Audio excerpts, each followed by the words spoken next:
principles of acceleration, deceleration, and stabilization. And it's just one of the fundamental movement schemes that are out there that rarely people are doing these days. This is at our facility. That is a full gymnastic floor. It's a sprung floor. We had it put in. When I designed this facility many years ago, I wasn't even working there. I was consulted to bring it in. And I said, I want physical education. We don't need to have a strength and conditioning program. We need to have an athletic development philosophy and program that will be founded on many things like gymnastics. Multidimensional speed and agility. This is where we teach athletes to run, decelerate, and change direction, but without the ball. We spend a great deal of our time not using the ball in order to develop these qualities, and then they can bring those qualities back in with the ball. That's practice. That's playing soccer. But many times when we're doing drills in order to teach them to change direction, cut, or pivot, it's taking place on the pitch when the ball is oftentimes involved. And that is one strategy. But many times when I've looked at those programs, they're actually more interested in the ball because they're a soccer player. And they don't execute the drill that you have put into place. They might run through the sticks and then change direction and then go get the ball. But they're really not being very high intensity. They're really not doing good skills when they do it. It's sloppy. Then the skill is okay when they get to the ball. So we try to remove that process out and teach them how to do this kind of work differently, okay?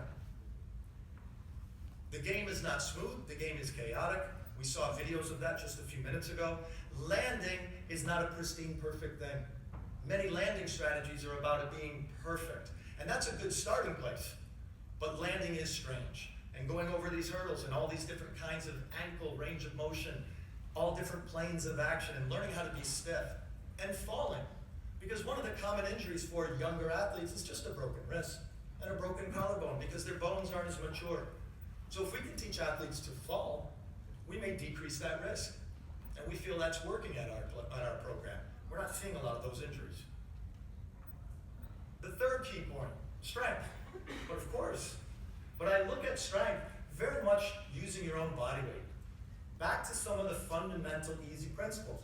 Because for everything we've seen, it's not very expensive. And for everything we've seen, you can do on the grass pitch. Even the gymnastics, there was nothing that really couldn't have been done there with rolling and cartwheels and tumbling, because we do all the gymnastics on the grass. Well, this kind of strength as well, this can be done for not a lot of money. And I encourage that because not everyone in this room has that budget or has the facility. So much can be done on the pitch and with very limited means. But we really push big ranges of motion in our athletes because hip injuries, groin injuries, hamstring injuries, of course they're all out there. And it even happens in the youth. But for us, it's not happening that fast. But this method right here, with a group of our U16 athletes, it's the same program that the U14s walk in and do. It's the same program that our 18-year-olds walk in to do. That program right there of weightlifting, and here's another example, that's the same program that the first team athletes are doing now. It was almost a reverse order. We've developed these ways in our academy, and we're moving it up through. Because many of these kids actually have better movement qualities and express control in these things than even do some first team athletes. And you know that that's the case in some of your clubs as well. Maintaining range of motion at ankle, knee, and hip, it's extremely important. But it's not something that you just measure. It's something that you train on a regular basis. Strength-based warm-ups is part of our strength. So we're investing $1 every day. We're not trying to have 1 or 2 times a week the $10 workout. We have $1 every day. We just keep investing in. And I think on that cumulative effect strategy, it's paying off. Get the kids involved. It doesn't have to be traditional football training strategies.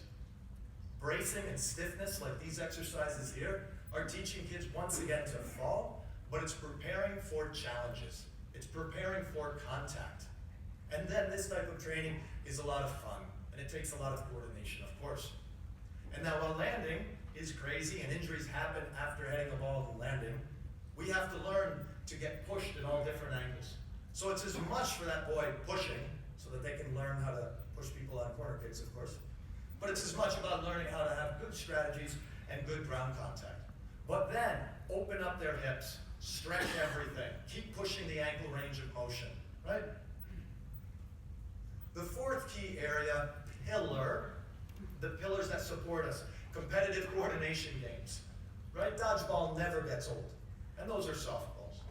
Kickball for us is like a soccer and baseball combination, because many of our kids, they don't play baseball, the American sport. They've never played it. So I think it's important we teach them that culturally. And then silly games that we learn on the internet and we develop. One of my assistants, unfortunately who's just left, but he was a physical education teacher.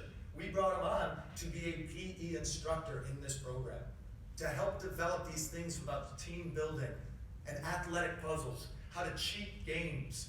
When we give you rules, we want you to find out the rules we didn't give you and make up a winning team. That's not cheating, it's creativity.